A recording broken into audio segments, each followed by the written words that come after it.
Sawadee-ka. Hello and welcome to Daily Wisdom, Walking the Path with the Buddha. Today is our Pali Canon and English study group where we study the words of the Buddha.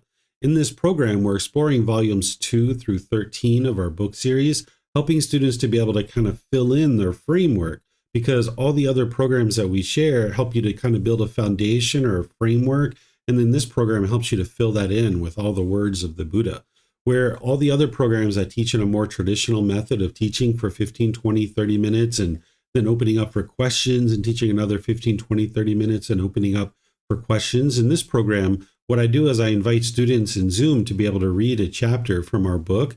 And then after someone reads a chapter, I will share some teachings on that. Then I'm going to open up to any and all questions that you might have, whether you're in Facebook, YouTube, or Zoom. You can put those in the comment section. Or in Zoom, you can electronically raise your hand and ask any and all questions that you like.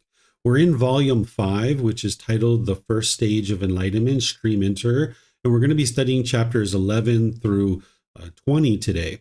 We're going to be diving into dependent origination and spending some time with that. This is a teaching that's the highest, most ultimate truth of the teachings of the Buddha. And you would need to be able to learn this and understand it in order to be able to get to the first stage of enlightenment, among other things. And oftentimes students don't understand this the first time that they learn it, and it takes multiple times to be able to learn it and understand it. And that's fine. Take your time with it. There's no rush and there's no expectation that you would understand it from the beginning. So I'm going to turn this over to you guys and see if there's someone who would like to volunteer to read this first chapter. It looks like Pat. Go ahead, sir. And then Lyndon will come to you on the next one. The complete destruction of three fetters. With the complete destruction of three fetters, he is a 7 times at most attainer who, after roaming and wandering on among heavenly beings and humans 7 times at most, makes an end of discontentedness. With the complete destruction of three fetters, he is a family-to-family attainer who, after roaming and wandering on among wholesome families 2 or 3 times, makes an end of discontentedness. With the complete destruction of 3 fetters, he is a one-seed attainer who, after being reborn once more in human existence, makes an end of discontentedness. Thank you. All right. Thank you, Pat. So when we think about a stream enter or someone who's in the first stage of enlightenment, we definitely understand that they need to eliminate the first 3 fetters, those first 3 pollutions of personal existence view, doubt, wrong behavior, and observances. There's a bunch of other things that a person who, by the time they get to the first stage of enlightenment, would have developed and cultivated as part of their practice. But these are the main things that they actually have eliminated, these 3 fetters. But there's other things, too, that an individual would need.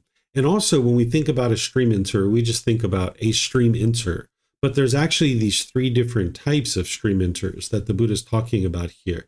This is the level of detail that the Buddha is teaching at during his lifetime. And you can learn this if you'd like, but it really isn't as significant as all the things that the Buddha is going to teach you about how to get into the first stage of enlightenment. This is just kind of like a more granular way of looking at an individual who's in the first stage of enlightenment.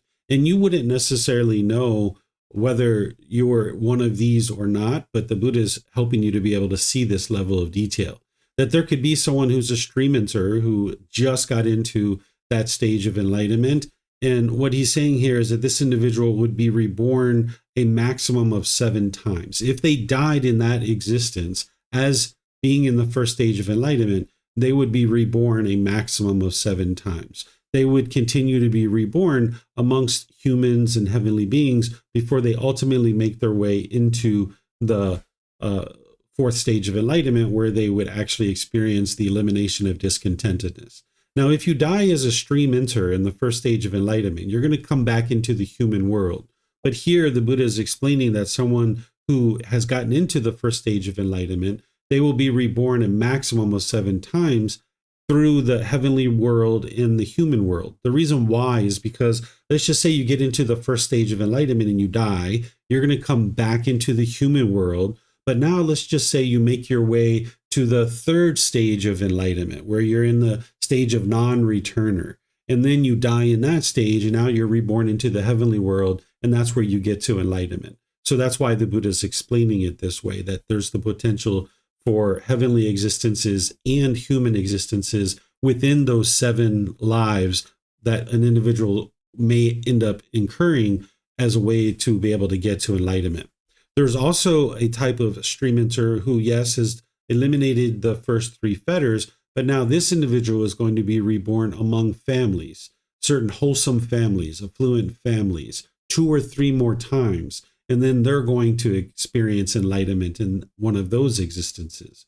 And then the same thing is this third type of stream enterer is an individual who's gotten into the first stage of enlightenment, and they're what's called a 1 seed attainer, who after being reborn one more time in the human world will actually make the end of discontentedness getting to enlightenment. So let's just say someone gets to the first stage of enlightenment and they die, and then they are reborn into the human world. They get back to the first stage of enlightenment and they die, and then they get back to the next life. They get back to the first stage of enlightenment and they die. But now, when they come back and they make their way to the first stage of enlightenment on that 4th existence, now when they die in that existence, now maybe they're a 1 seed attainer, meaning that they're going to come back into the world one more time, and now they're going to get to the 4th stage of enlightenment as an enlightened being in that 5th existence. This is just an example. This isn't the way that it would have to happen, but this is what a 1 seed attainer is, that by the time they make their way back into the world, they are going to get to enlightenment in that very next existence from the human realm. It's almost like a once returner, but they've actually are doing it from the first stage of enlightenment. So let me know what questions you guys have here. There's really nothing for you to practice here. It's more about information that's just helping you understand how the Buddha is delineating and distinguishing individuals, people who are in the stream enter the first stage of enlightenment. It looks like Lyndon has a question. Go ahead, sir. Yeah, thank you, Teacher David. I have a question regarding what is the mental state for the stream enter when they reborn?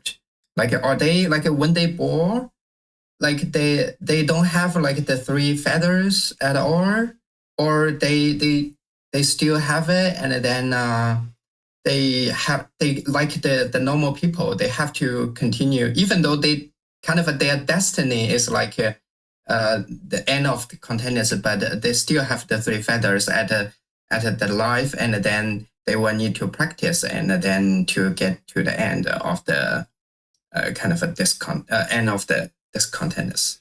Sure. So when you die in any of the stages of enlightenment, in terms of the first, second, and third stage, you're going to be reborn. And when you're reborn, you're going to have all the same fetters as you're reborn back into the world. It's just that you have residual memories from your previous lives that's going to make it more straightforward for you to get back to either the first stage of enlightenment or beyond, if that's what you're going to end up doing.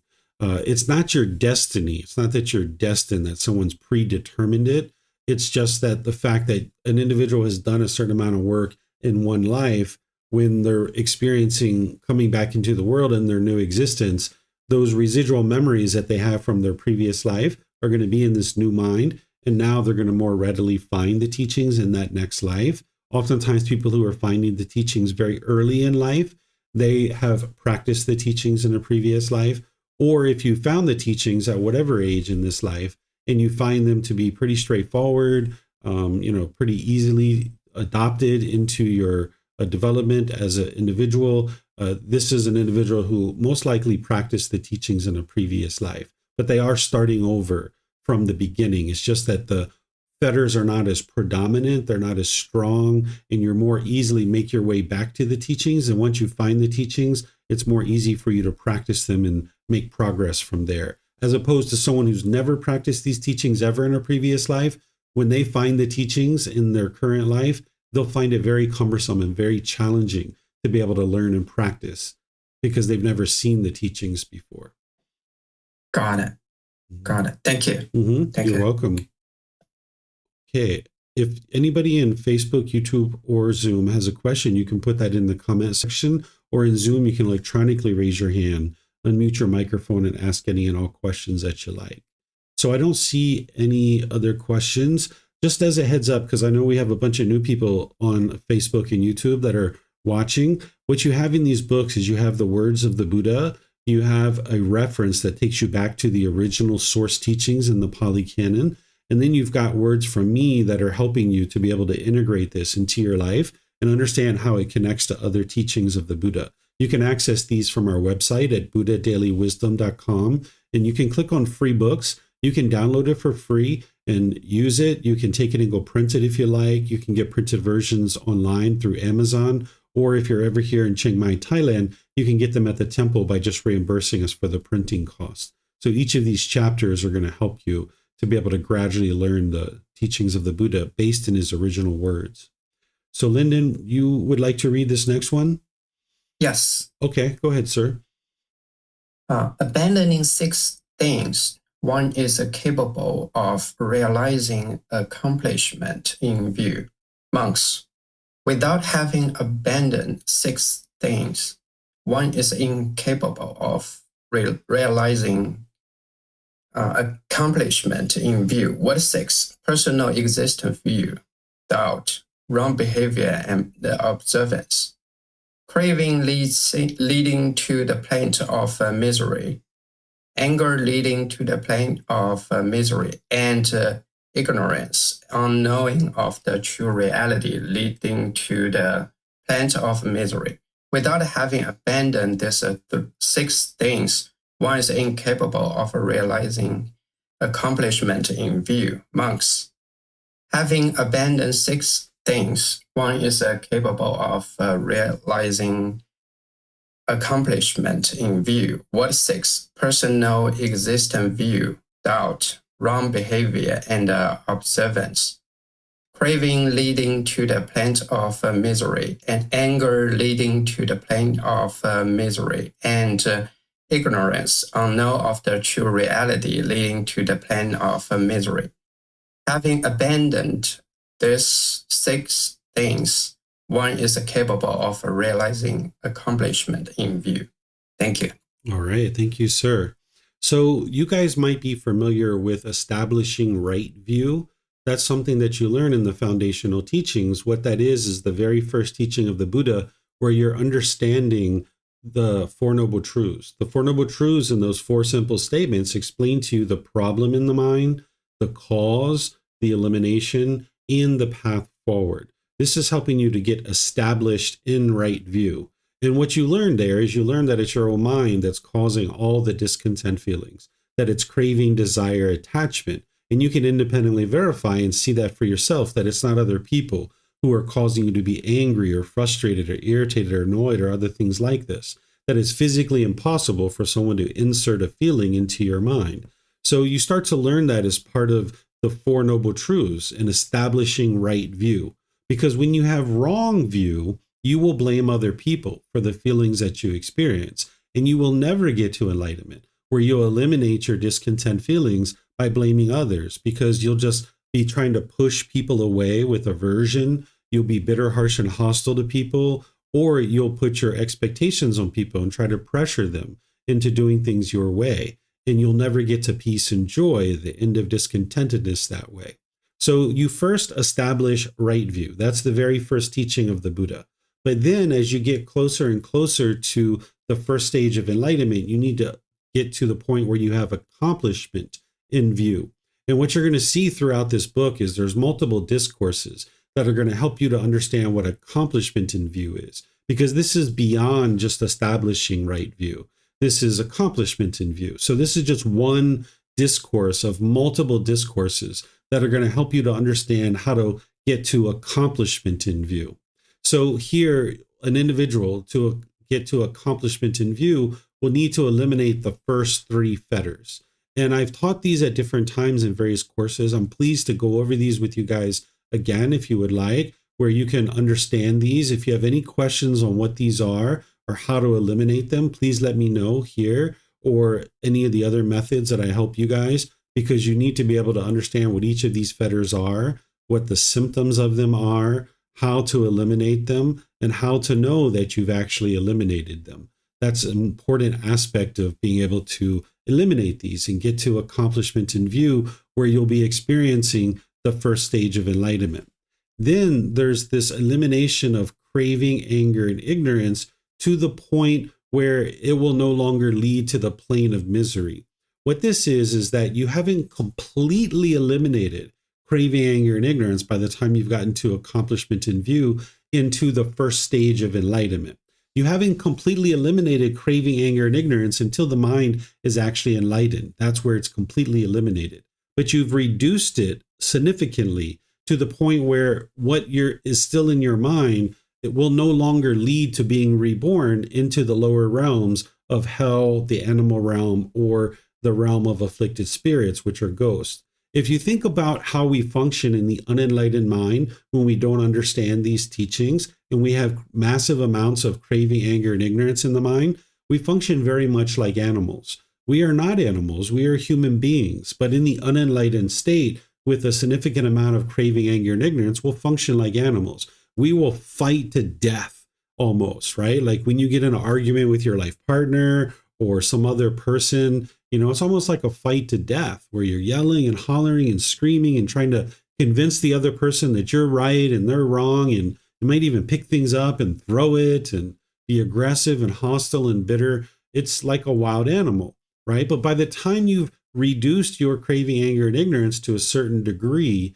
you're now functioning as a better and better human being. And that's what it is to be able to get to the first stage of enlightenment. And that's why if you die in the first stage of enlightenment, you will come back into the human world because you're no longer functioning like an animal. So you're not going to be reborn into the lower realms. So an individual who's reduced their craving, anger, and ignorance to a certain degree where they won't be reborn into the plane of misery, they've reduced it to the point where they're now functioning as a better and better human being, that they don't have a significant amount of craving, anger, and ignorance in their mind.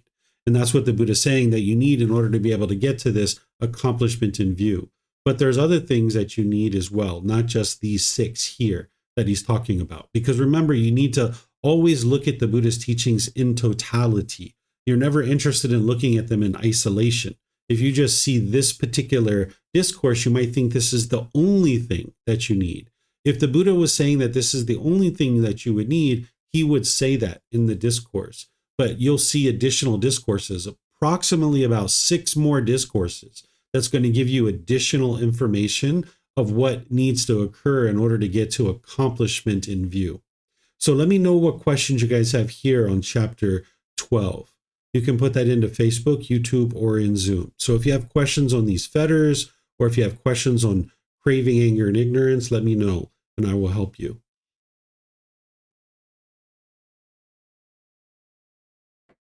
Okay, we have a question here on YouTube. The question is, what is wrong behavior and observances? So this is the third fetter, or the third pollution of mind. This is where an individual has a certain amount of unwise moral conduct. That's the wrong behavior part. And as long as you're putting out wrong behavior, where you're making unwise decisions about the way you choose to interact with others, it's going to produce harm, and therefore harm is going to come back to you. But by the time you've eliminated wrong behavior, you're now practicing right speech, right action, and right livelihood to the first level of detail in the Eightfold Path. So for example, for right speech, that would be an individual has eliminated lying, slander, harsh speech, and frivolous speech.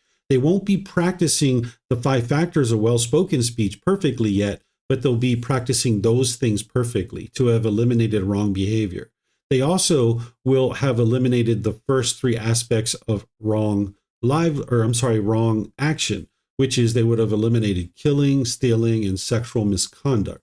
They won't be doing those things anymore. But there's still other behaviors that they might be doing, some minor things. And then they will have purified their livelihood to the point of the first fold of purification, where they won't be doing business in weapons, living beings, meat, substances that cause heedlessness, and poisons. And they also won't be doing any scheming, flattering, hinting, belittling, or pursuing gain with gain. This is part of the Eightfold Path. And I teach those things in detail as part of the Eightfold Path. What wrong observances is where somebody's mind thinks that it's rites, rituals, ceremonies, worship that is actually going to lead to improvement in their life, that someone might be involved in those things and doing those things, either experiencing it as a receiver or actually doing it as a practitioner, where they haven't understood the number one problem that the Buddha discovered in the mind, which you guys are going to learn about as part of dependent origination, which is the lack of wisdom or the ignorance or the unknowing of true reality. That's the number one problem. So the number one solution is the cultivation of wisdom. So that's why you need to learn, examine, and investigate the Buddha's teachings, reflect on them to verify whether they're true or false, and then practice them, because that's where you actually cultivate the wisdom, is through your practice. So if an individual is practicing wrong observances, they will actually be thinking that this water that's being sprinkled on you is somehow going to magically improve your life, or this string that is being tied on your wrist is somehow going to magically improve your life. But if you've eliminated wrong observances, your mind understands this is not going to help you to cultivate wisdom. So there's no amount of water that I can sprinkle on you that's going to improve your relationships. There's no amount of strings that I can tie on your wrist that is going to improve your career. It's the cultivation of wisdom and better decision making, discernment, which is actually going to improve what you experience in the condition of your mind in your day-to-day life. So whether an individual actually does any kind of rites, rituals, ceremonies, or worship, that's a choice for them to make. But if an individual has eliminated wrong observances, they, at least in their mind, will understand that these things aren't actually leading to any beneficial results, because they will understand dependent origination, and they will understand that ignorance is the number one problem. So therefore, it's the cultivation of wisdom that's going to improve that. So that's what wrong behavior and observances are. Looks like Alberto has a question. Go ahead, sir. Hi, David. Hi, everyone. I have one question regarding personal existence view. So how do you know that you've eliminated personal existence view, not at the intellectual level, but, on your daily life? The way you'll know is that when certain situations happen that could have triggered personal existence view, there's no arising of discontentedness, not even the slightest little ickiness. So if I said, wow, Alberto, you are so handsome. That red shirt really brings out the colors of your eyes. You are just a magnificent man. And if you notice like pleasant feelings coming up, you know that there's still personal existence view. Or if somebody said the opposite of what I just said, like a degrading, diminishing, type of speech to you about this physical appearance, then you would know that if there's no discontentedness there, then you would know that personal existence view has been eliminated. But you need to have multiple experiences of this, because remember, the mind could be clinging to the self-image, but it could also be clinging to the self-identity. So if somebody says something about your nationality or your culture, your ethnicity, your sexual orientation, if somebody says something about professors and, they say degrading or disparaging things or agreeable things, and you don't notice that your mind shifts or changes at all. Anything about your sports teams, right? Maybe you have identity through your sports teams that you cheer for and all these different things. You would notice that even when people say agreeable or disagreeable things about any of these types of things, there's no triggering of discontentedness, not even the slightest ickiness in the mind. Okay, thank you. Yeah. And by the way, there's other things too. Alberto, I just gave you kind of the short and skinny of it right there. I teach this in August as a class. I teach for about an hour and a half, everything about personal existence view.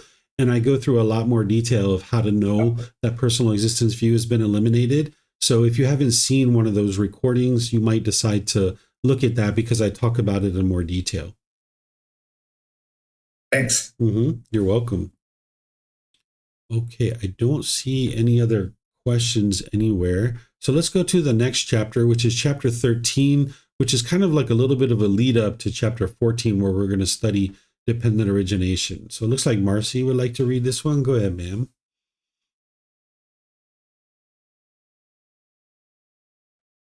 Your audio is really soft, Marcy. I don't know if there's a setting you can change on your side or not. Hear me? Can you hear me better now? A tad bit, not much. Let me just say I apologize. Let me see if this will. How are we doing now? Can we hear me? I can hear you. It's just very soft. We can probably hear you. It's just for the recording on the podcast, I might not be able to hear you too well. Maybe it's the AC that's running. Maybe I should shut that off. There, now it just picked up something you just did. Okay, so it's the AC. Okay. There's no background noise or anything like that. It's just that the voice is a little bit soft. Okay. All right. The stream enter understands as they really are the cause and the passing away of the world. Monks, without having abandoned 6 things, one is incapable of realizing accomplishment in view. Monks, and an instructed noble disciple does not think, when what exists, does what come to be? With the arising of what, does what arise? When what exists, do volitional formations, choices, decisions come to be? When what exists, does consciousness come to be? When what exists, does name and form come to be? When what exists, does 6 senses base come to be? When what exists, does contact come to be? When what exists, does feelings come to be? When what exists, does craving come to be? When what exists, does clinging come to be? And when what exists, does birth come to be? And what exists, does aging and death come to be? Rather, monk, an instructed noble disciple has wisdom about this that is dependent of others. When this exists, that comes to be. With the rising of this, that arises. When there is ignorance, volitional formation, choices, decisions come to be. When there are volitional formations, consciousness comes to be. When there is consciousness, name and form comes to be. When there is name and form, the 6 sense bases come to be. When there are the 6 sense bases, contact comes to be. When there is contact, feeling come to be. When there is feeling, craving comes to be.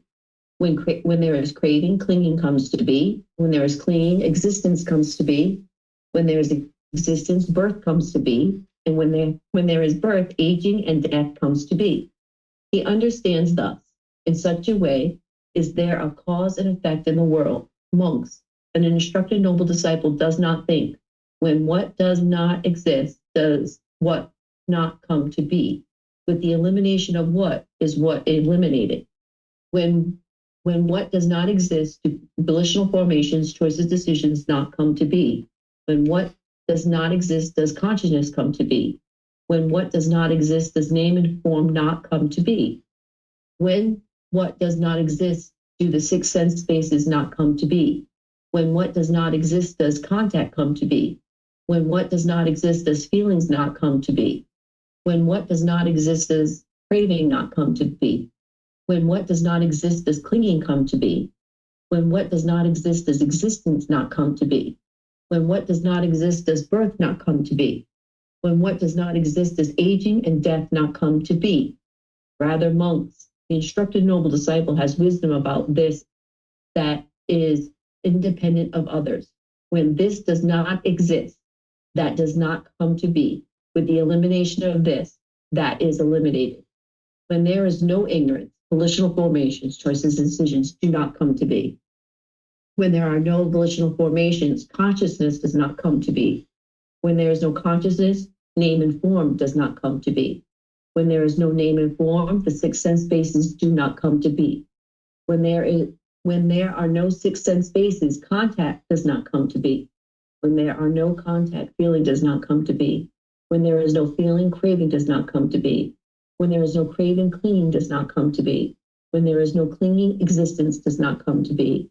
When there is no existence, birth does not come to be. When there is no birth, aging and death does not come to be. He understands thus. In such a way, the world is eliminated. He understands thus. In such a way, the world is eliminated. Monks, when a noble disciple thus understands as they really are the cause and the passing away of the world, he is then called a noble disciple who is accomplished in view, who is accomplished in vision, who has arrived at these true teachings, who sees these true teachings, who possesses a trainee's wisdom, who possesses a trainee's true wisdom, and has entered the stream of the teaching. A noble one with penetrative wisdom, one who understands squarely before the door to the deathlessness, enlightenment. Right. Thank you, Marcy. Okay, so there's kind of a warm up for dependent origination here. The first thing that the Buddha is saying is, this is a lead in from the previous discourse where he's saying, okay, Without having abandoned those 6 things, one is incapable of realizing accomplishment in view. The things that we were just talking about previously: personal existence view, doubt, wrong behavior and observances, the craving, anger, and ignorance leading to the plane of misery. Then he says, monks, an instructed noble disciple, which, if you're not familiar, when he talks about a noble disciple, he's saying someone who's practicing the teachings closely, does not think, when what exists, does what come to be. With the arising of what, does what arise. They don't think this way because they already know. That's why they don't think this way. They already know what leads to all these things because a noble disciple understands dependent origination. If you understand dependent origination, when what comes to exist, does what come to be, you don't think about that because you already know. It's already in the mind. With the arising of what, does what arise, you don't think about that because you already know the answer to this. You've already penetrated into it and you deeply understand it.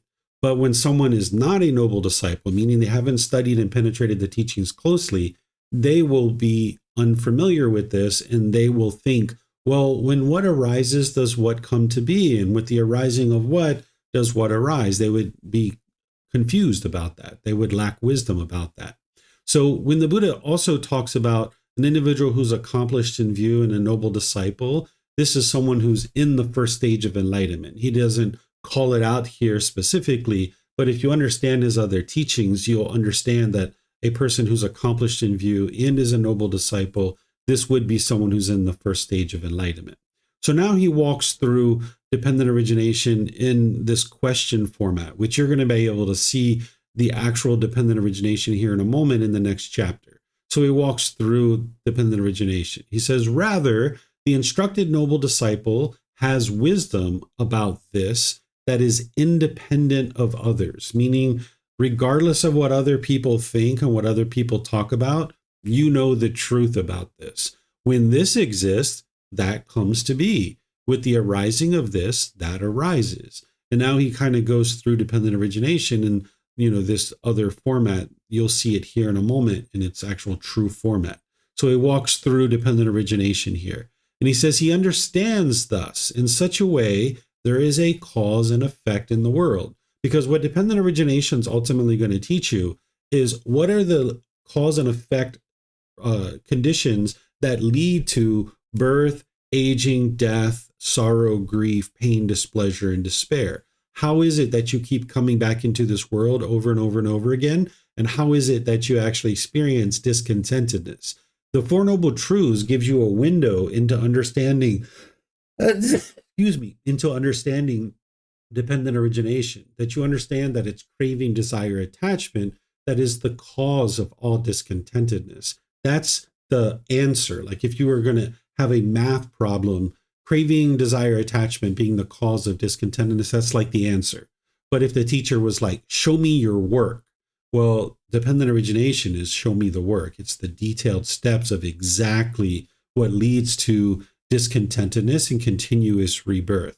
So if you understand dependent origination, you understand this cause and effect in the world of what leads to rebirth over and over and over again, because this is one of the things that you've studied and penetrated into to verify, to know that the cycle of rebirth is 100% the truth. So a instructed noble disciple does not think when what does not exist, does what not come to be. With the elimination of what is what eliminated, because you already understand because of dependent origination, which we're going to study here in a moment. Rather, the instructed noble disciple has wisdom about this that is independent of others. They understand when this does not exist, that does not come to be. With the elimination of this, that is eliminated. Because your ultimate goal on the path to enlightenment is to dismantle dependent origination, completely and utterly destroy it. This is what's going on within your own mind and within this stream of continuous existences over and over again. When you dismantle dependent origination, the mind is actually enlightened. You're outside of the cycle of rebirth and you're experiencing the peace and joy of the enlightened mental state. And that's what the Buddha gets to down here. He says, monks, When a noble disciple thus understands as they really are the cause and the passing away of the world, which is dependent origination, he is then called a noble disciple who is accomplished in view, which you're going to need other things besides this, like we've been talking about, to be able to get to accomplishment in view, but this is just one of those things. Who is accomplished in vision, meaning you can see clearly exactly how this world is being experienced by beings over and over and over again. Who has arrived at these true teachings, meaning that you've penetrated into the true teachings, and who sees the true teachings because you verified dependent origination. This is why it's going to most likely take you time. It's not going to be just in this class that you necessarily are able to do that. Who has possessing of trainees' wisdom, right? That now with this understanding of dependent origination, you'll know clearly what you need to do. If you don't already know what you need to do on the path to enlightenment in order to get to enlightenment, by the time you understand dependent origination, this highest ultimate truth, you will know clearly what you need to do. So that's why it's a trainee's wisdom, that now you have what you need to be able to make your way to enlightenment in terms of understanding the ultimate goal. Who possesses this trainee's wisdom and who has entered the stream of the teachings, because now this is a big step into the first stage of enlightenment. A noble one with penetrative wisdom, because you'll have that wisdom of dependent origination to understand how to walk forward. One who stands squarely before the door to the deathless, right? So the person hasn't entered the door, meaning they've gotten to enlightenment, but they're standing squarely at the door, prepared.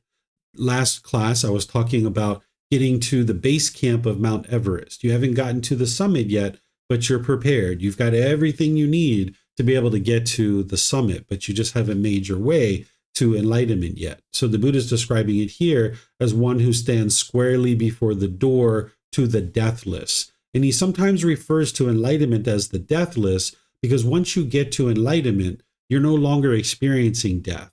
Instead, when this life comes to an end, we call that final enlightenment. We don't call it death because you're outside of the cycle of rebirth and you're now going to experience what's called final enlightenment, where the body and the mind are going to ultimately become detached. Because in this life, as an enlightened being, you will eliminate all your cravings, desires, attachments, where the mind will no longer experience any painful feelings. You will have eliminated all the discontent feelings, but you will still experience a muted amount of physical pain. If you stump your toe as an enlightened being, you're still going to know that you stumped your toe, and it's not going to feel good, but you're not going to be upset. You're not going to be angry. You're not going to be frustrated. You'll see that your mind will be completely calm and settled. You might even start laughing, but it's going to hurt. It's going to be painful. An enlightened being needs that little bit of pain. It's going to be muted compared to when you were off the path to enlightenment or prior to getting to enlightenment. It's going to be a muted amount of pain because in the unenlightened state, when you stump your toe, for example, you're going to experience the physical pain. But then because your mind has a craving for permanent comfort of the body and you're not getting what you want, the mind's going to experience mental pain too. So it's like getting hit by two darts. But when you stump your toe as an enlightened being, you're only going to experience the physical pain. You won't experience the mental anguish that goes along with it. And you need this little bit of physical pain because as an enlightened being, if you were standing too close to a fire, for example, and you didn't feel that physical pain, the body would deteriorate and be destroyed without you even knowing it. So you still need just a little bit of that physical pain, but it's very muted and very minimal. So the Buddha refers to this state of enlightenment, as nibbana. He talks about it in all these ways, but he also calls it the deathless, because when you get to enlightenment and you die, this attachment between the mind and the body that's still producing this little bit of physical pain has been eliminated. That now that's been severed and there's the breakup of the body and the mind, and now you've attained final enlightenment. There isn't actually death there because you're outside of the cycle of rebirth. You can't experience death. There's just the end of this life where this body can no longer sustain life. And now there's the separation of the body and the mind. Okay, so let me know what questions you guys have here before we get into dependent origination. This is just kind of helping you to be able to see that in order to get to accomplishment in view, in order to be able to get to the first stage of enlightenment, you're going to need to know the dependent origination. That's what this whole chapter is helping you to be able to see.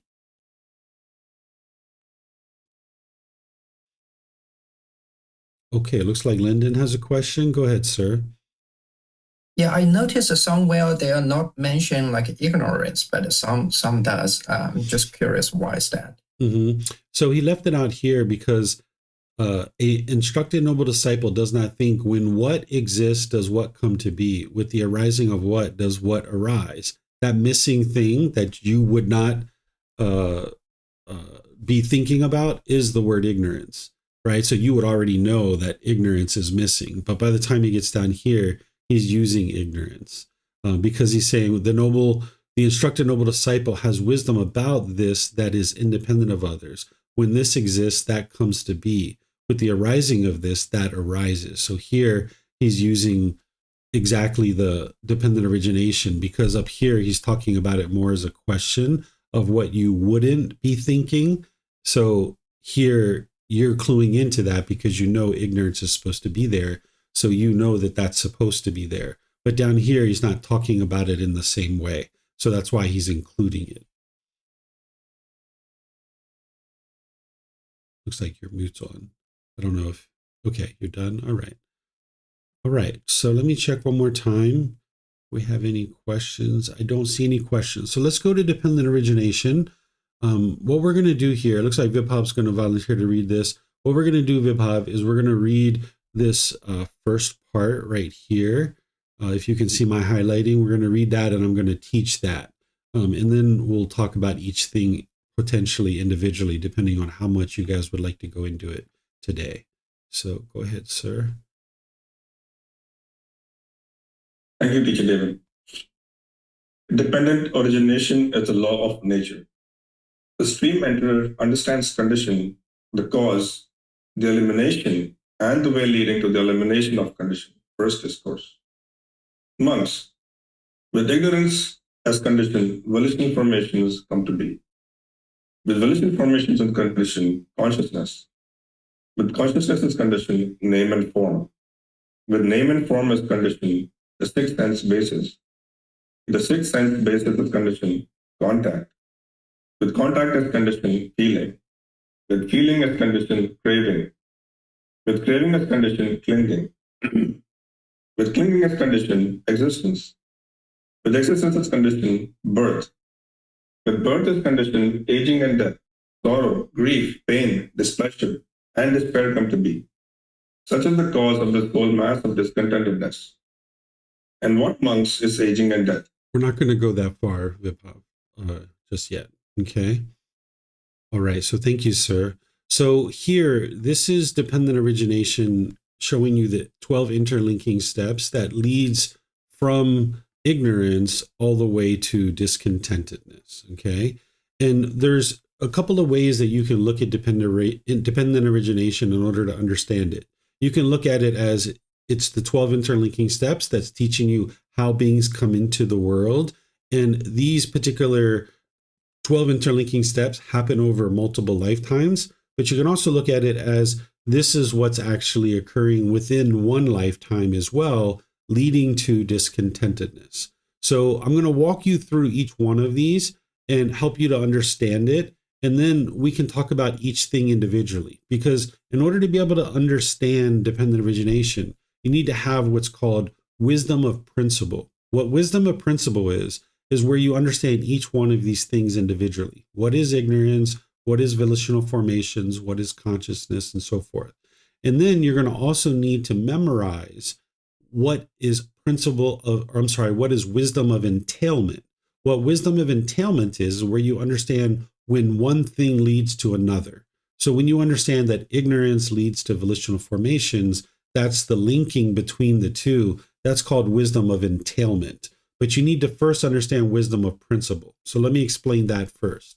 So ignorance is where the mind has this unknowing of true reality, where it lacks wisdom of how the world truly works. It doesn't understand the natural laws of existence. It doesn't understand things like the three universal truths or the four noble truths.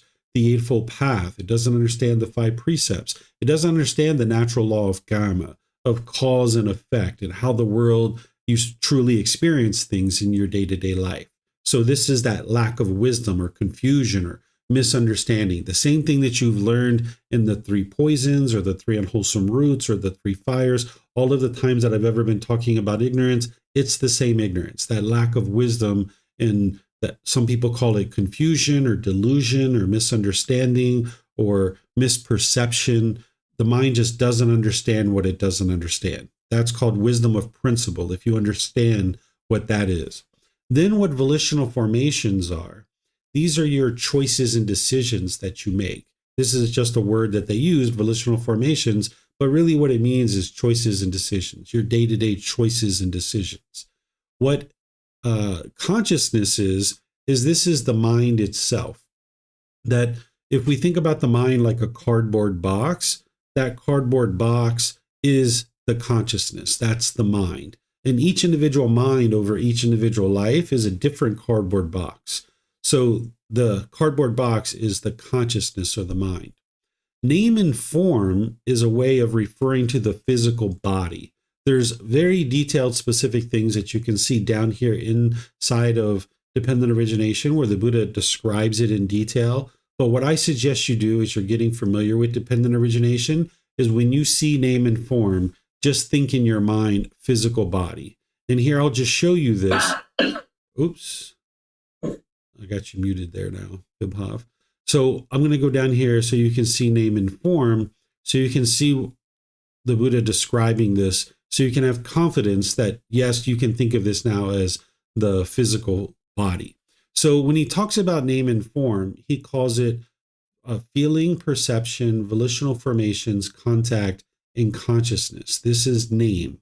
So this is 4 out of the 5 aggregates. And when he talks about a living being and what is a living being, he talks about the 5 aggregates or the 5 criteria of form, feelings, perceptions, volitional formations, and a consciousness. So feeling, perception, volitional formations, and consciousness, those are 4 out of the 5 aggregates that make up a living being. Contact is what we were talking about in previous classes, where you have contact through the 6 sense bases. So this is what he's calling name. And then when he talks about form, he's talking about the 4 great elements. This is the earth, water, wind, and fire. This is how they described the physical body 2,500 years ago, where today we describe it through talking about atoms or cells or different things like this.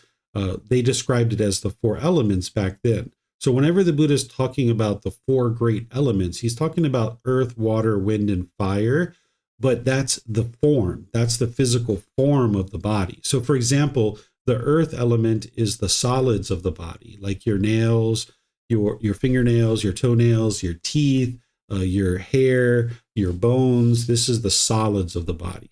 The water element are like your tears, saliva, urine, pus, things like this. This is the blood. That's the water element. The wind element is how things move in your body. So, for example, the feces in the colon, that's the earth element. It's also got some water in there as well. But the movement of the feces through the colon is the wind element. Or the blood is the water element, but the movement of the blood through the vein is the wind element. And then we've got the fire element, which is associated with the temperature, oftentimes associated with digestion in the body. So if you study the 4 element theory, which you don't have to do in order to get to enlightenment, you would understand that he's talking about the physical body. That's what the 5th of the 5 elements, the 5 criteria, the 5 aggregates, that's the 5th one. So when we talk about what makes up a human being or any living being, the Buddha says the 5 aggregates, the 5 criteria of form, feelings, perceptions, volitional formations, and consciousness.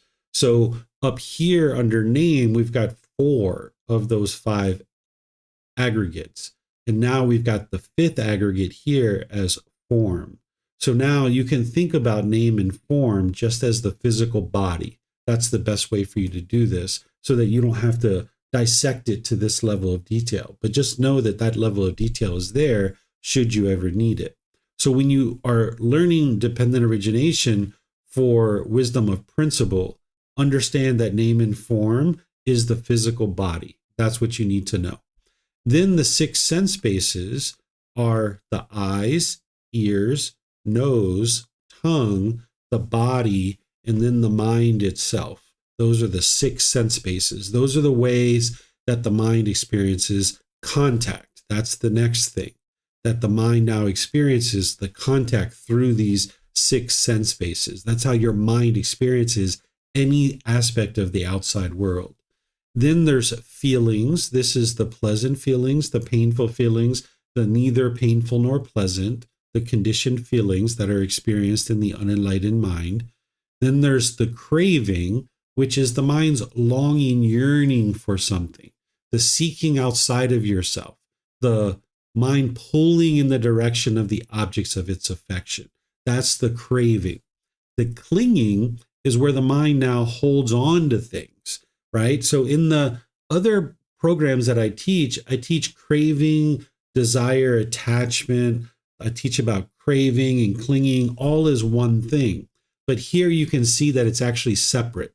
And I teach it as separate things once you get to this point, because you need to see that there's 2 aspects of what the mind is actually doing. There's the craving, there's the longing, yearning for it, but then there's the clinging to it.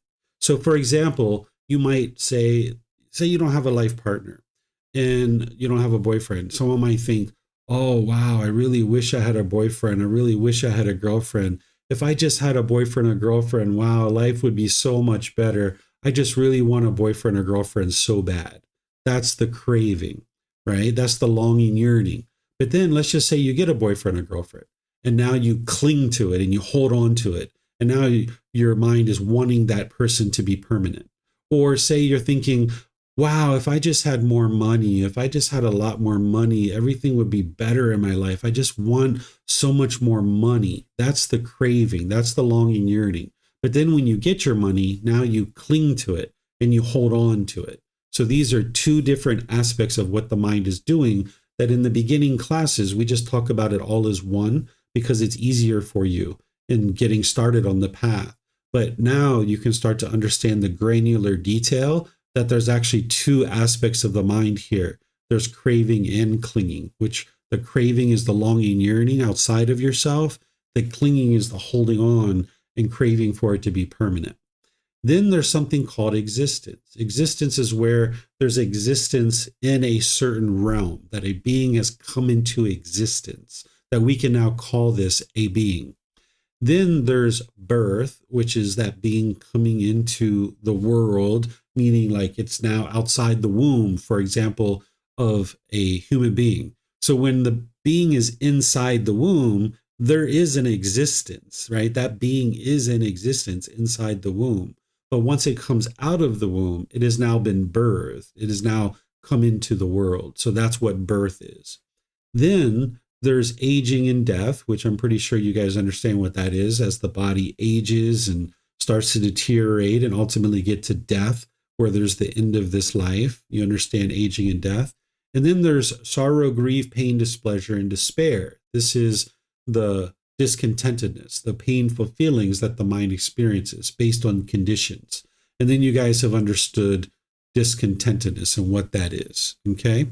So this is going through each one independently. And if you guys have read this prior to class, or you're planning to read it after class, you can see each one of these that the Buddha describes, what aging and death is. And he goes through each one of them. We probably aren't going to have time to study each one of these individually as part of this class, but if you have questions, you're more than welcome to ask me, and I'll let you know some more details to help you with each one of these if you're having challenges to know what they are. So now, once you understand wisdom of principle, where you understand what each one of these things are, now we can talk about how they connect together and they lead to birth, and they lead to sorrow, grief, pain, displeasure, and despair, all these other things afterwards, okay? So there's this ignorance or this unknowing of true reality that the mind experiences. And let's just say this is a previous life, that in a previous life, there was a being who lacked wisdom, that they didn't understand the Four Noble Truths. They didn't understand the natural law of Gama. They didn't understand the 10 fetters and all these other things. And because of that, they made certain choices and decisions, ultimately choosing not to get to enlightenment. They might not even known that enlightenment existed. So when there was death in that existence, those volitional formations that they made in the previous life led to a consciousness in this new life, this new mind. Because there was ignorance in the mind and there was unwise decisions that were made in a previous life, that previous mind still had craving, it still had anger, and it still had ignorance in the mind. So those were the conditions that through those decisions that they made led to this new consciousness. And now this new consciousness needed to find a name and form, a physical body, because there's this consciousness that is in existence. It's got to find a body. So now that it's found a body, and now there's this mind, and now there's the physical body that's starting to grow inside the womb of the mother. Now there's the 6 sense bases that start to grow. The eyes, the ears, the nose, the tongue, the body, and then the mind itself is already there, right? So these 6 sense bases. There's research that shows that this can happen as early as 2 weeks into the egg and the sperm coming together, that the 6 sense bases start to be formed. And then there's other research that puts it out farther than that, right? So it depends on, what science you're looking at and what research you're looking at, that it can be as early as 2 weeks or 6 weeks. And some people put it out even farther than that these 6 sense bases are starting to grow and mature inside the womb. Well, once those 6 sense bases start to come into existence, and there's already a mind, there's already a physical body, and these 6 sense bases are starting to be developed, there's now going to be contact through those 6 sense bases. And now when the eyes, ears, nose, tongue, and the body and the mind start to experience contact, there's going to start to be feelings that are experienced. Pleasant feelings, painful feelings, and feelings that are neither painful nor pleasant. That's all happening inside the womb. Then there's a craving that starts to be formed. And the craving is the longing, yearning. And then once there's craving, there's going to be clinging, where the mind is now holding on, craving permanence. And now there's going to be a being that comes into existence. Inside the womb, there's an existence that this being is now in existence. Then this being is going to be born into the world. And when we come out of the womb, there's now going to be aging and death. That's going to slowly start to occur as we deteriorate. And then there's going to be sorrow, grief, pain, displeasure, and despair. This is why when we first come into the world, immediately we're sorrowful, right? Because we were inside the womb, we were hooked up to the placenta, we were getting everything pumped into us, we were just hanging out in mom's stomach all by ourselves, had this cushy life going on. Life couldn't have been better. We're just hanging out in this warm womb. All the food is coming in all by ourselves. We got the whole place to ourselves, unless there's a twin or a triplets or something else like that. We're in there hanging out, right? And next thing you know, labor comes along and we're pushed out into the world, or there's a C-section and we're brought out into the world. But right away, because of our craving and clinging, we're discontent right from the beginning, because we're craving that permanence of being in the womb. So right away, there's sorrow, grief, pain, displeasure, and despair. And this is why the baby is usually wrapped up and coddled into some type of device to make it feel like it's in the womb again, giving the mind what it wants, which is that permanence, and being close to mom and hearing mom's voice and getting some milk and some food. And now the baby starts to come down. It doesn't cry, right? Because its cravings are getting fulfilled, right? So this is how the whole mass of discontentedness comes to be. That because of a previous life where there was ignorance and this unknowing of true reality, there were unwise decisions. And those unwise decisions allowed craving, anger, and ignorance to continue to exist in the mind. The 10 fetters continued in the mind. That was what led to the consciousness being formed. That consciousness found a physical body, the 6 sense bases started to grow and develop inside the womb.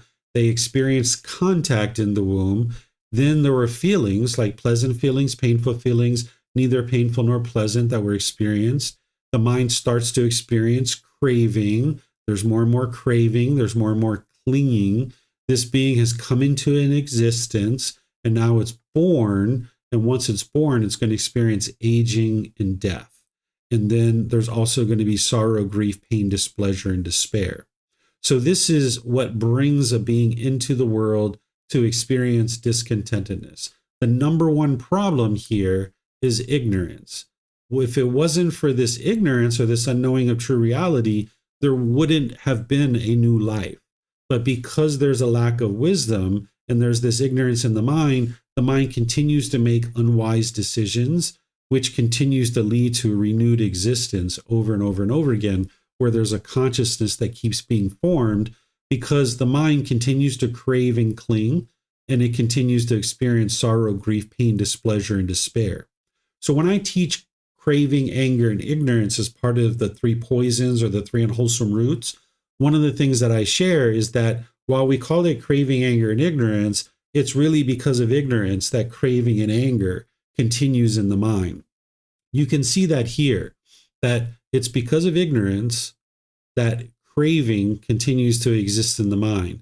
And because of that craving, it produces anger, sorrow, grief, pain, displeasure, and despair. All this other stuff is the interlinking steps to help you be able to see how one connects to the other to the other. So sometimes I think about this as like a math equation, that when you have ignorance along with craving and clinging, then the equation results in discontentedness. That's the output that is created. All these other things are showing you the interlinking steps to help you be able to see what's happening and what's transpiring. What you would like to do on this path to enlightenment in order to be able to eliminate this discontentedness, in order to be able to get rid of this sorrow, grief, pain, displeasure, and despair, and dismantle dependent origination, you've got to get rid of the first thing. Because what this is like dominoes that are falling. If the ignorance domino falls, it's going to crash into volitional formations, which is going to crash into consciousness and the name and form, which is the physical body, and so forth and so on. And it's going to lead to sorrow, grief, pain, displeasure, and despair. But if there is no ignorance, if there's wisdom, then the mind being wise, it will make wise decisions to purify the mind. And now it won't lead to a renewed existence. So as you're cultivating more and more wisdom in the mind of how to eliminate craving and clinging, you'll start experiencing less and less discontentedness. And that's how you'll know that dependent origination is true. This is how you independently verify it. You can walk through each one of these things and you can see how your life, you're experiencing this within this life. But you can also independently verify this by the more wisdom that you cultivate to be able to purify the mind, and the wiser decisions that you're making with your volitional formations, those choices and decisions, it's leading to less and less discontentedness. That's what's helping you to be able to see that dependent origination is true.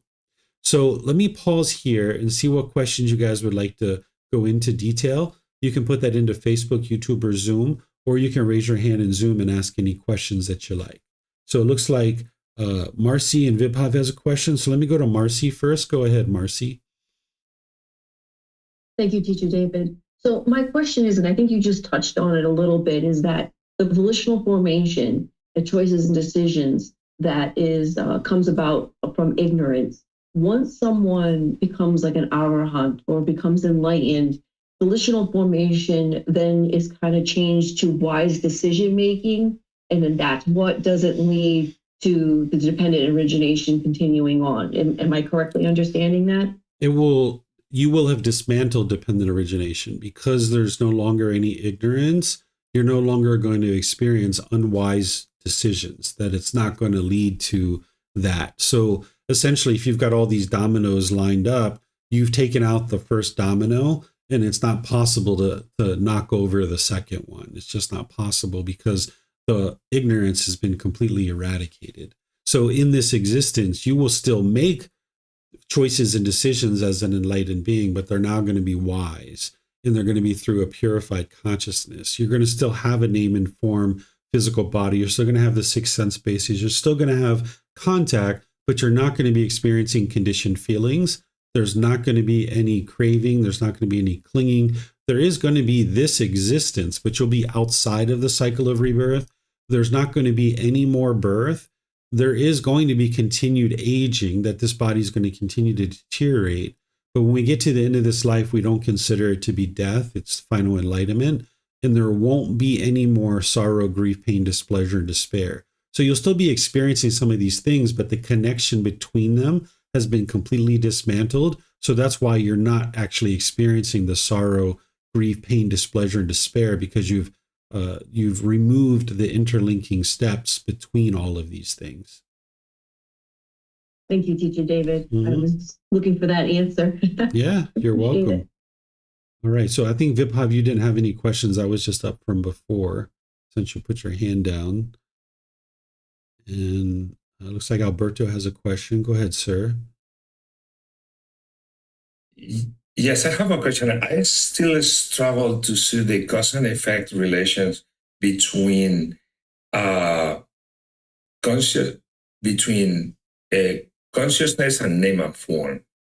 Okay. So if there's a mind that is in existence, it's got to find a name and form. It's got to find a physical body to be able to come into existence, because it's not just going to be floating out there in the world. It's got to find a physical body somewhere.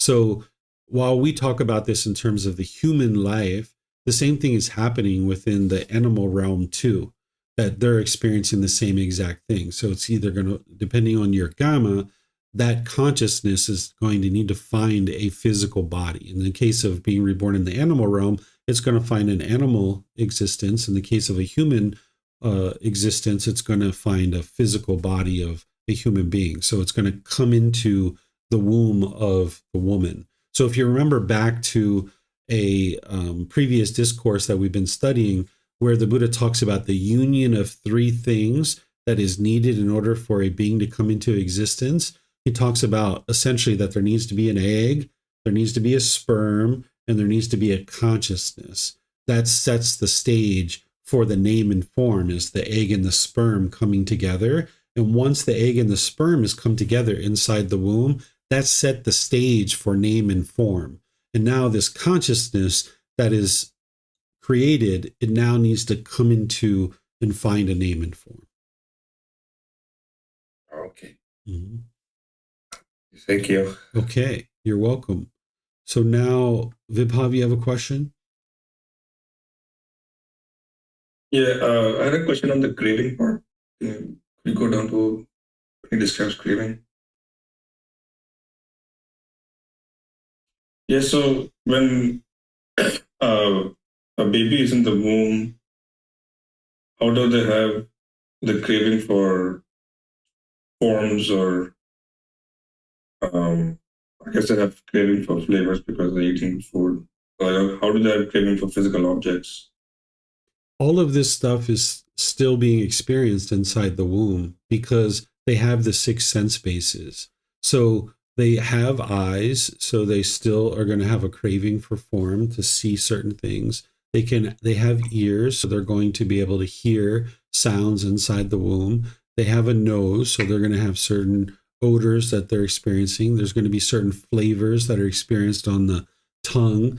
They're definitely going to have craving for physical objects. That's that feeling of the tightness of the womb and the uterus that's coming around the baby, and they're experiencing physical contact through their body. Then they're going to have certain mental objects that are in the mind as well. So all of this is happening inside the womb, and you can see that. You've had children. You probably saw when they came out, they were crying, and then when they wrapped them up in the little blanket, now all of a sudden they feel comfortable again because they were experiencing the physical object of the blanket that was making their body feel tight because it felt like they were in the womb again. That's the craving for the physical object. Thank you. Mm-hmm. You're welcome. Okay, it looks like we have some questions coming in here on Zoom. This was from Marcy. Oh, okay. This is just her saying thank you. All right. Let me see if we have anything coming in anywhere else. Okay. So what I'll share just as an ending for dependent origination is I definitely recommend that you read this multiple times. I recommend that you read each one of these things that the Buddha is sharing, that you learn wisdom of principle, what each one of these things are, and you understand the interlinking connection. Like you should be able to memorize that it goes from ignorance to volitional formations, consciousness, name and form, six sense bases, contact, feeling, craving, clinging, existence, birth, aging, death, sorrow, grief, pain, displeasure, and despair. This whole mass of discontentedness comes to be, right? You need to be able to remember that in your mind. So this is part of what helps you to develop your memory and your clarity of mind on the path to enlightenment, is that you're exercising the mind to be able to remember the teachings. You're going to need to be able to commit the Eightfold Path to your memory, and you're going to need to be able to commit dependent origination to your memory.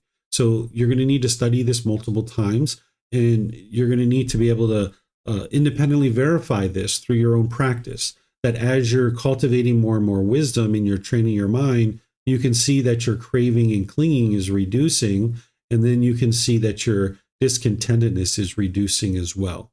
And if you've ever been involved around a being that is born, you can see how these interlinking steps are coming together as part of a birth. Okay, so this is something you're going to need to study more than one time. You know, this isn't the universal truth of impermanence that I can teach it for like 2 or 3 minutes. You can independently verify it within another minute or two, and you're done and off to the next thing. This is something you're going to need to most likely really sit with. Okay, so let's go to the next chapter, which is chapter 15. And by the way, there's different charts here. If you guys haven't already seen this in the book, that'll help you to understand it. There's a diagram that was created that's going to help you to be able to understand this as well. Okay, so this is essentially dependent origination. The Buddha's just describing it in a different way. He's talking about the elimination of this, and he's talking about it backwards. So I don't know that we need to go through this again, because it's essentially what we were just talking about.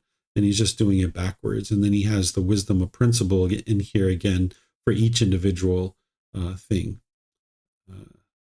So let's get down here now to chapter 16.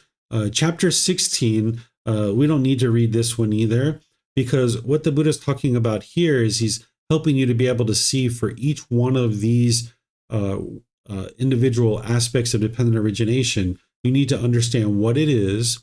You need to understand the cause of it, which is the previous condition. You need to understand the elimination of it, which is to eliminate the previous condition, in the way leading to the elimination of this. And that is the Eightfold Path. That's what's leading to the elimination of that. So, for example, the wisdom of aging is in death is to understand that what aging and death is that the body is continually deteriorating, and it's going to lead to death.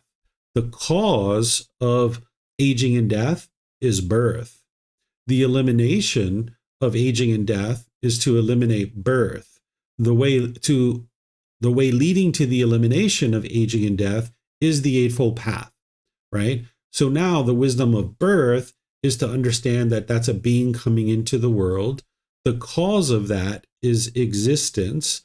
The elimination of that is to eliminate existence. And the wisdom of the way leading to the elimination of birth is to eliminate existence, right? So this is just a little bit beyond what we were just talking about. And the Buddha is explaining that you're going to need to know each one of these things in order to be able to understand dependent origination. And then once again, he goes through wisdom of principle for each one of these things, helping you to understand it. Okay, so we don't need to read all of this because it's quite extensive, but you can read this on your own. And if you have questions, let me know in this class or all the other ways that I help you guys. Now, under chapter 17, there's the 77 cases of wisdom, where it's taking the same thing and he's saying there's the wisdom of aging and death, that it has birth as its condition. There's the wisdom that when there is no birth, there is no aging and death. In the past, too, aging and death had birth as its condition. That's your past life. In the past, too, had there been no birth, there would have been no aging and death. In the future, too, aging and death will have birth as its condition, that if you continue to have ignorance in your mind, there's going to be this future life. And then in the future too, should there be no birth, there will be no aging and death, right? And then that wisdom of the stability of the teachings is also subject to destruction, vanishing, fading away, and elimination. So that these teachings that the Buddha was sharing during his life, he was explaining to people like, hey, they're going to deteriorate. These teachings are not going to be vibrant in the world for all of eternity, that from his lifetime, they were going to deteriorate, right? So even the teachings themselves, right? So this is something that the mind can have that wisdom of. So he goes through each one of these things individually. So you'll just need to understand that this is taking dependent origination and understanding that if you don't dismantle dependent origination, there's going to be continued existence. That there was existences in the past, there's this existence now, and there's going to be existences in the future if dependent origination isn't completely destroyed by cultivation of wisdom, eliminating craving and clinging, and elimination of discontentedness. So that's what this whole discourse is helping you to see for each individual aspect of dependent origination. So now let's get to the next one, which is chapter 18. This one, let's see. Okay, I think what we can do, you know what I'm going to do is let's go ahead and read this one, because it's just restating some things, but kind of like in a certain way. Is there someone who would like to read this? But before we do this, let me just check. Do you guys have any questions on what I just shared in those discourses that I just kind of went over, helping you to understand what they are from a high level? Let me know if you have questions by putting that into Facebook, YouTube, or in Zoom. Okay, Alberto or Martha, go ahead, guys.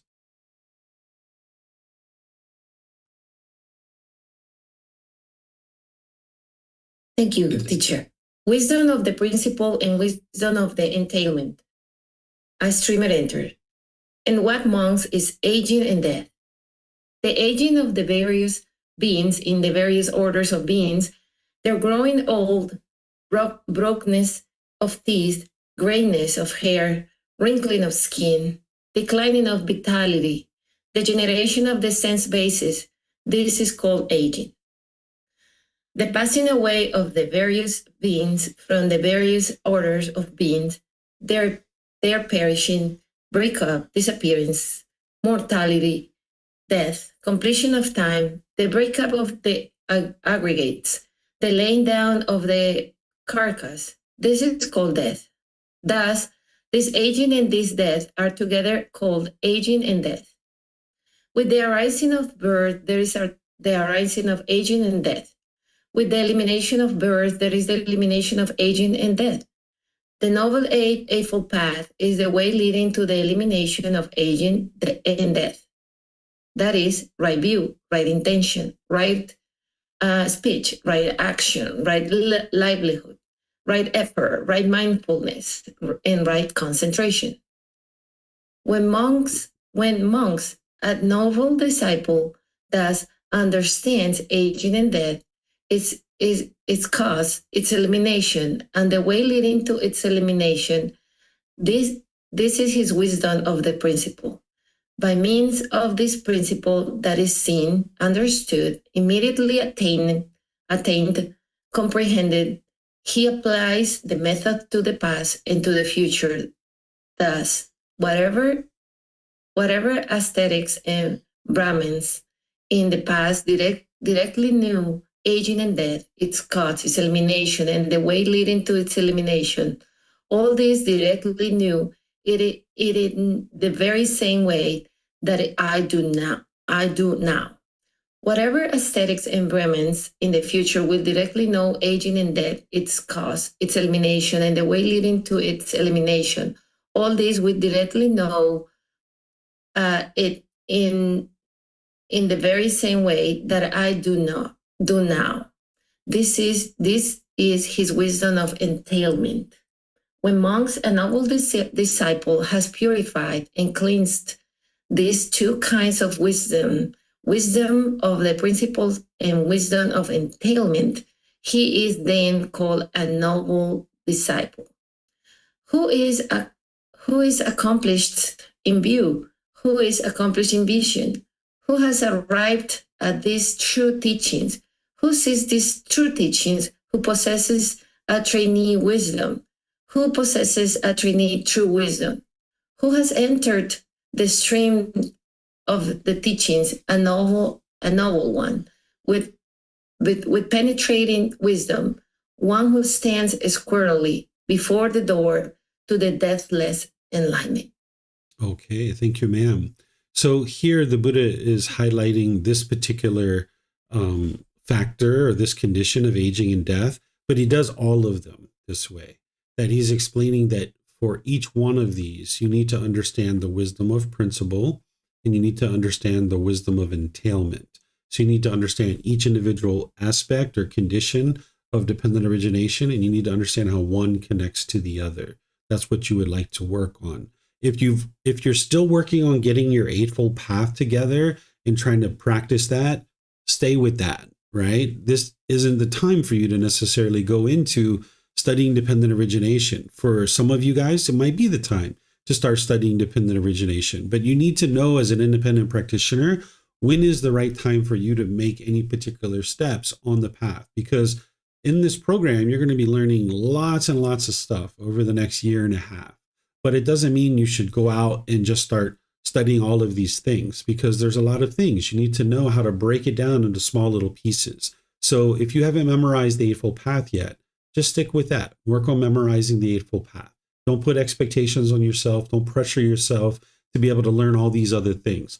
And now, as you're putting together the Eightfold Path, both memorizing it and also practicing it in day-to-day life, and that can take sometimes a year, 2 years, 3 years, 4 or 5 years to even just get that together, right? And as you dial that in closer and closer, you're going to see your minds entering into the jhanas. And this is the time where now that you've got the Eightfold Path well underway and you've got your arms around that, it's already committed to memory and you've been practicing it for multiple months and years, and you see the improvement to your mind and your life.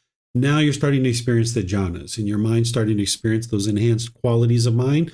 That's when you would like to start focusing on dependent origination, because now you've already digested the Eightfold Path and you've got that well underway. So you're going to need to know as an independent practitioner where you are on the journey, so that way you're segmenting this and focusing on the things that you need to focus on at the appropriate time. And once you're ready, then you learn wisdom of principle and wisdom of entailment. It doesn't make sense to even get into this stuff if you haven't quite mastered the Eightfold Path yet. You really need to get that underway first.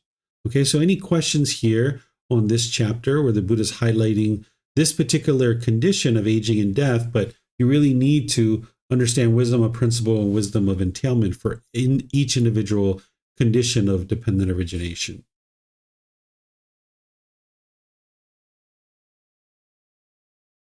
Okay, I don't see anything anywhere.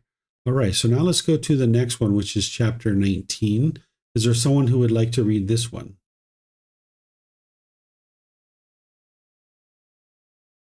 Okay, Samantha, go ahead, ma'am.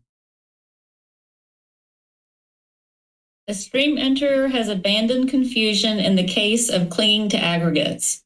Monks, when what exists, by clinging to what, by adhering to what, does such a view as this arise? The winds do not blow, the rivers do not flow, pregnant women do not give birth, the moon and sun do not rise and set, but stand as steady as a pillar. Venerable Sir, our teachings are rooted in the perfectly enlightened one. Take recourse in the perfectly enlightened one. It would be good if the perfectly enlightened one would clear up the meaning of this statement. Having heard it from him, the monks will remember it. Then listen and attend closely, monks, I will speak. When there is form, monks, by clinging to form, by adhering to form, such a view as this arises. The winds do not blow, the rivers do not flow, pregnant women do not give birth, the moon and sun do not rise and set, but stand as steady as a pillar.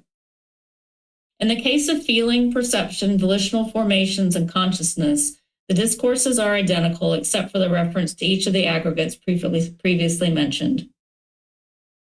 What do you think, monks? Is form permanent or impermanent? Impermanent, Venerable Sir. Is what impermanent discontentedness or peacefulness? Discontentedness, Venerable Sir. But without clinging to what is impermanent, discontentedness, and subject to change, could such a view as this arise? The winds do not blow, the rivers do not flow, pregnant women do not give birth, the moon and sun do not rise and set, but stand as steady as a pillar. No, Venerable Sir. In the case of feeling, perception, volitional formations, and consciousness, the discourses are identical except for the reference to each of the aggregates previously mentioned. That which is seen, heard, sensed, recognized, attained, sought after, and ranged over by the mind, is that permanent or impermanent? Impermanent, Venerable Sir. Is what is impermanent discontentedness or peacefulness? Discontentedness, Venerable Sir. But without clinging to what is impermanent, discontentedness, and subject to change, could such a view as this arise? The winds do not blow, the rivers do not flow, pregnant women do not give birth, the moon and sun do not rise and set, but stand as steady as a pillar. No, Venerable Sir.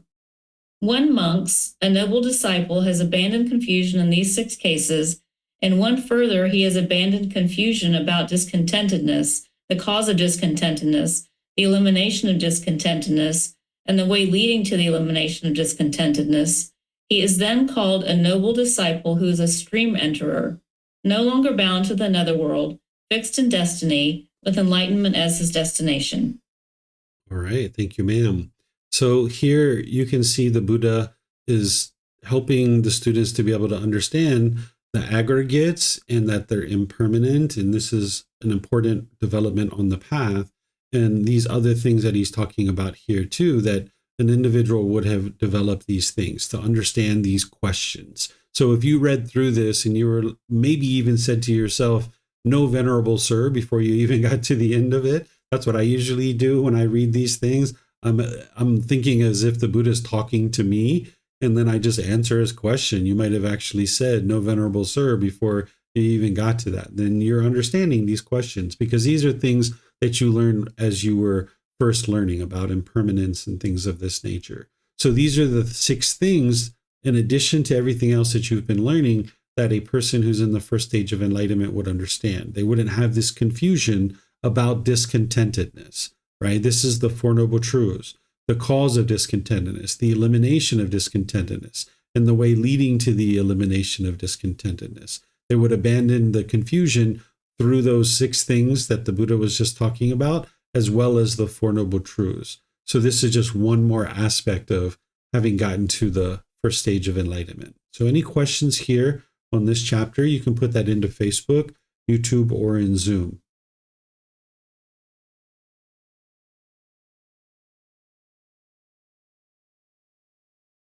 Okay, it looks like Lyndon maybe has a question. Go ahead, sir. Yeah. Yeah, my question is why this 6 thing? Why is this 6? So up here, he's talking about these 6 things. So here he's saying, when what exists, by clinging to what, by hearing to what, does such a view as this arise? The wind does not blow, the river does not flow, pregnant women do not give birth, the moon does not rise and set, but stand as strong as a pillar. So these are the things that he's talking about that an individual wouldn't be confused about. Got it. Is there anything special about this 6 things, or is just like something that he shared before?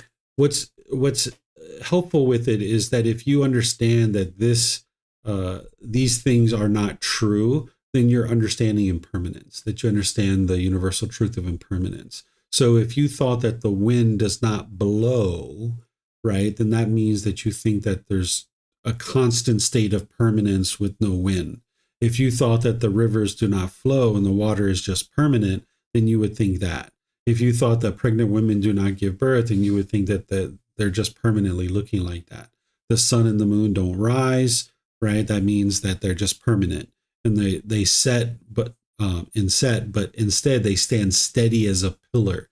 That means if you were confused about these things, then that means you don't understand the universal truth of impermanence. So he's just giving you examples. You know how, like, when I teach about the universal truth of impermanence, I say, you know, think about this body. Does this body permanent or is it impermanent? What about your relationships? What about your bank account? What about the weather? So I go through all these different examples, and these are the examples that the Buddha was using to be able to help people see that the world is impermanent.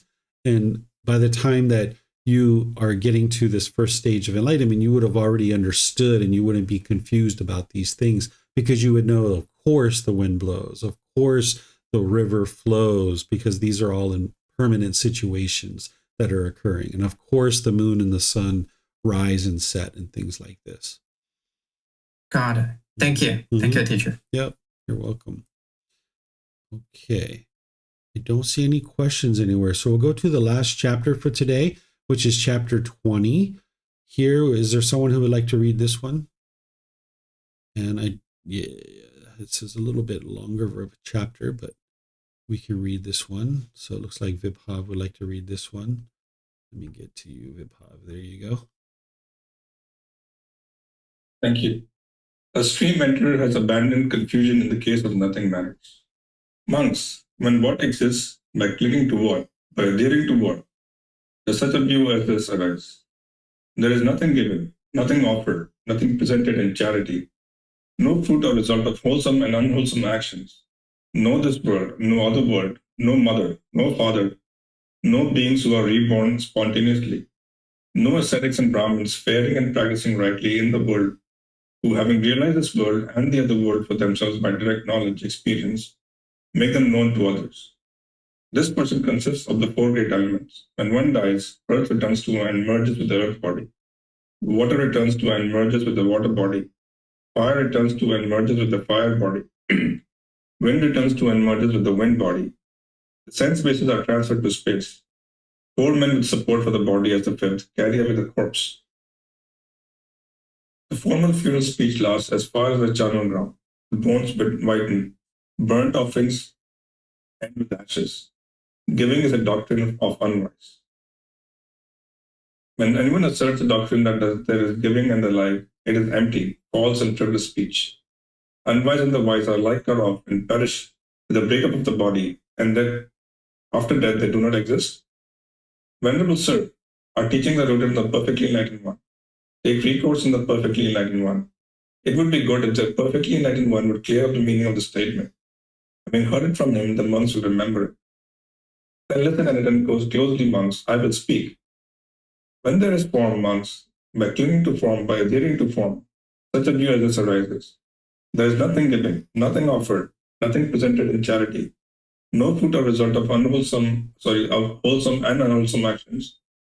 No this world, no other world, no mother, no father, no beings who are reborn spontaneously. No ascetics and Brahmins faring and practicing rightly in the world who, having realized this world and the other world for themselves by direct knowledge experience, make them known to others. This person consists of the four great elements. When one dies, earth returns to and merges with the earth body. Water returns to and merges with the water body. Fire returns to and merges with the fire body. Wind returns to and merges with the wind body. The sense bases are transferred to space.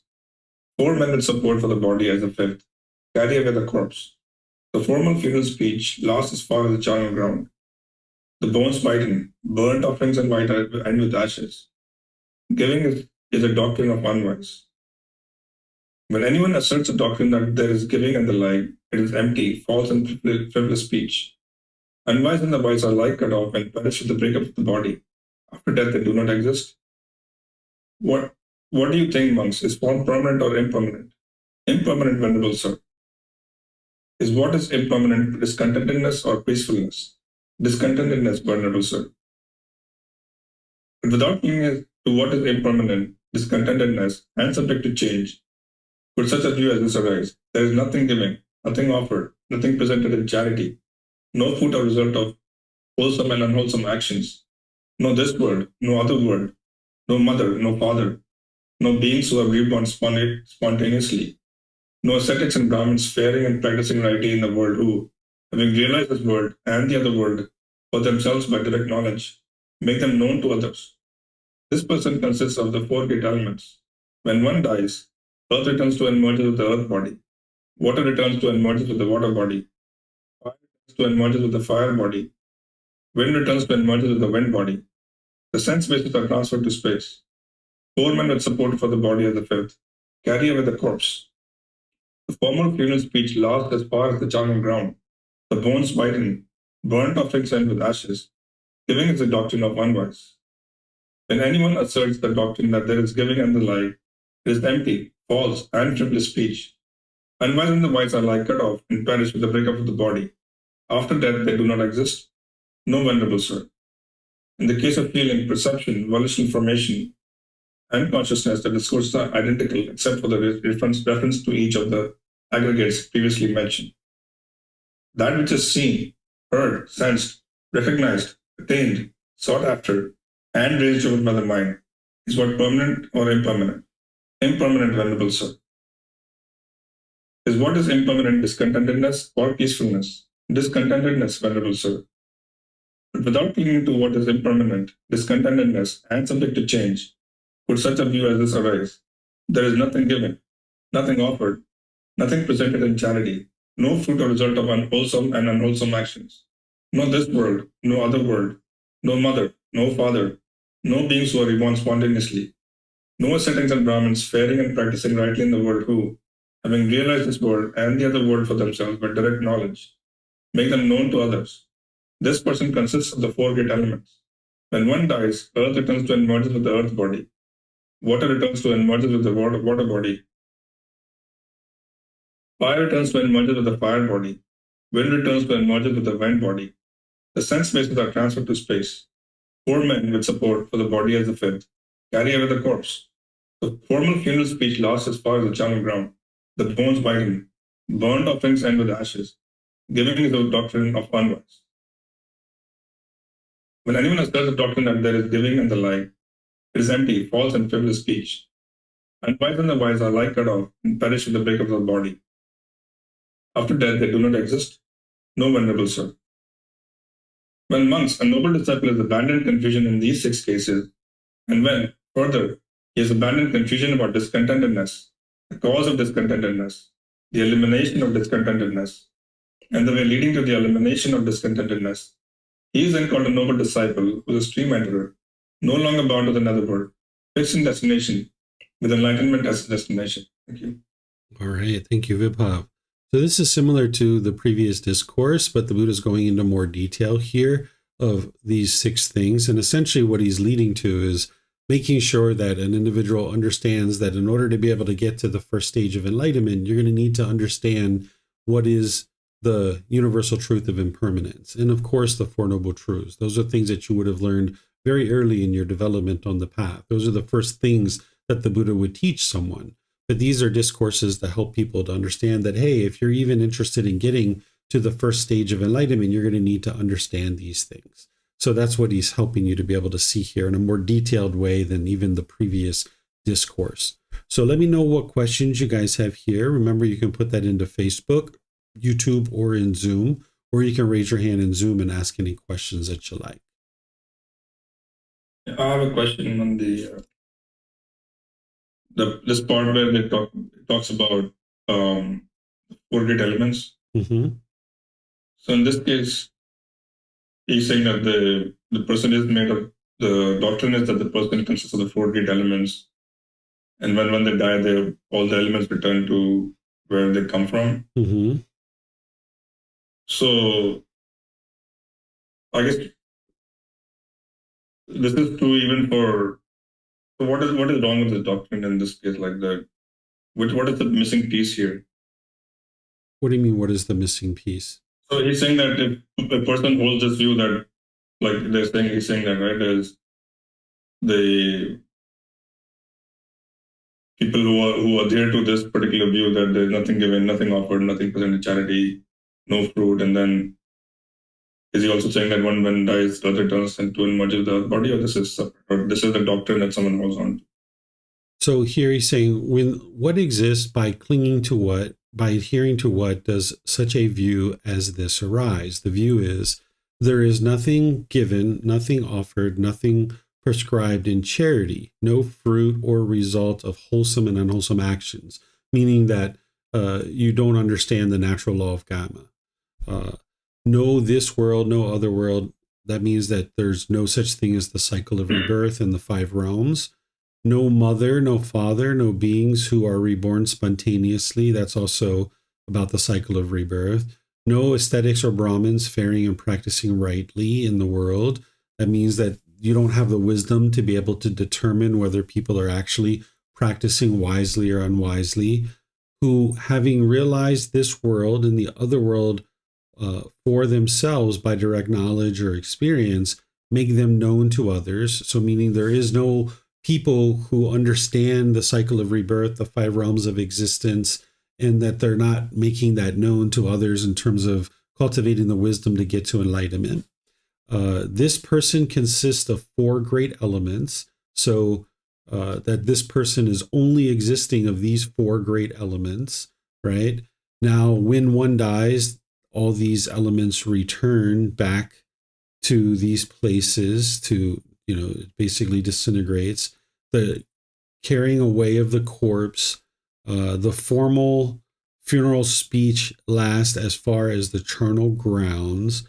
The bones whiten, burnt offerings end with ashes. And then this last one is giving is a doctrine of unwise, meaning that they don't understand the generosity is part of the path to enlightenment. They say that, practicing generosity is unwise. So if you have this view, then that means that you don't fully understand, because it's not just the 4 great elements, that this body is not the only part of this being. There's a mind as well.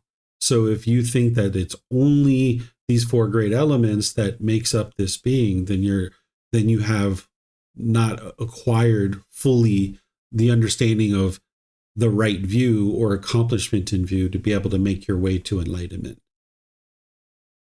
Great. Thank you. Mm-hmm. Okay, we have a question also here from Andrew. He says, I have a question about the source of these discourses in your books. What or whose translation to English from the original Pali Canon are the discourses in your books borrowed from?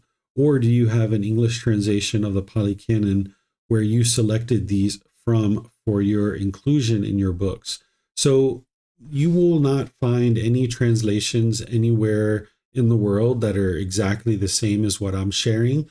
These translations are unique to what I'm sharing. The baseline translations of the Pali to English were done by Bhikkhu Bodhi, who is known as one of the foremost translators of Pali to English. But then I've updated the word choices because there were certain word choices that were very difficult and challenging for people to be able to understand.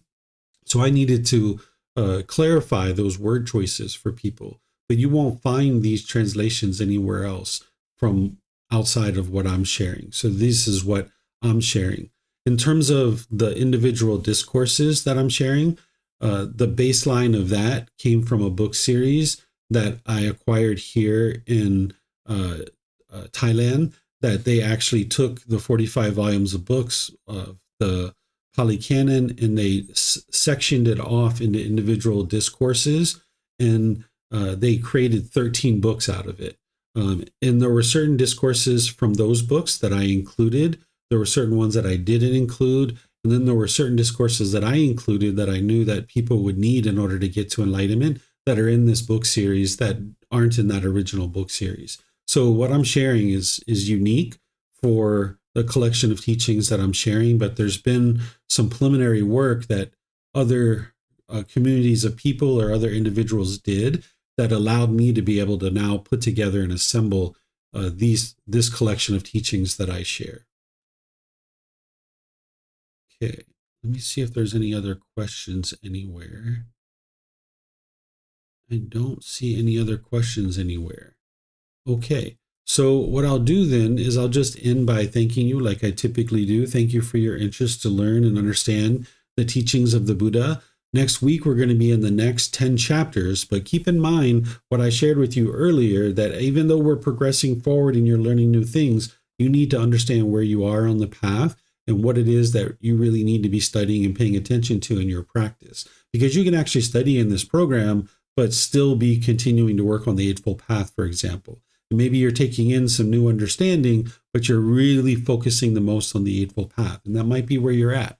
So you need to know where you're at on the path as an individual student and an individual practitioner. So we're going to be in those next 10 chapters of chapters 21 through 30 in volume 5. Tomorrow in the group learning program, I'm going to be in volume 1, chapter 18, which is titled God's Creative Actions, You Have Free Will. This is where you learn about this being of God, because oftentimes people think that the Buddha didn't teach about this being, but that's actually not true. He did teach about this being. I'm going to be teaching you how to get to enlightenment either with a relationship with this being or without a relationship with this being. But depending on what you've learned, there's certain things that you might need to understand in order to be able to either get to enlightenment with a relationship with this being or without a relationship with this being, because oftentimes people are confused and have misunderstanding about this being. So that's chapter 18 for tomorrow as part of our group learning program. And then you can see all of our other programs and things like that on our website. So feel free to let me know if you have any questions about any of those. So thank you all for participating. Thank you for reading. Thank you for your questions. And perhaps I'll see you guys in a future class. Be well and take care. Sawadee-ka.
Thank you again for watching.